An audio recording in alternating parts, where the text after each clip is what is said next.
Publik kini dikejutkan dengan jumlah uang di rekening bank atas nama Brigadir Nofriansah Yosua Huta Barat.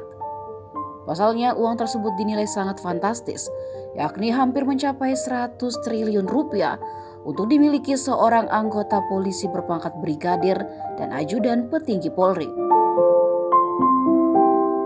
Dalam dokumen yang sudah terungkap ke publik itu tertulis jika transaksi di rekening Yosua dihentikan sementara oleh Pusat Pelaporan dan Analis Transaksi Keuangan atau PPATK. PPATK merilis bahwa permintaan tersebut disampaikan kepada penyedia jasa keuangan sesuai dengan pasal 44 ayat 1 huruf Romawi 1 Undang-Undang Nomor 8 Tahun 2010 tentang pencegahan dan pemberantasan tindak pidana pencucian uang.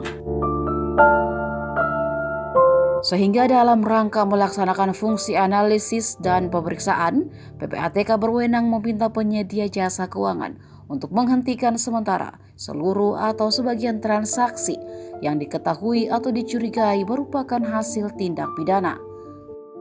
Penyedia jasa keuangan diminta untuk melakukan penghentian sementara transaksi atas pendebetan atau penarikan terhadap rekening Nofriansah Yosua pada tanggal 18 Agustus 2022.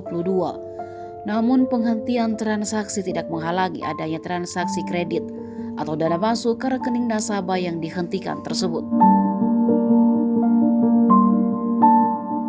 Pembekuan rekening itu juga diminta PPATK untuk melaporkannya kepada nasabah, dalam hal ini keluarga Brigadir Yosua.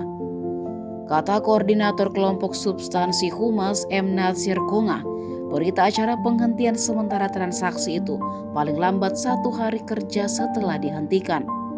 Kata M. Natsir, nilai nominal tertinggi dalam rekening yang dibukukan tidak dapat ditafsirkan sebagai nilai saldo dalam rekening tersebut.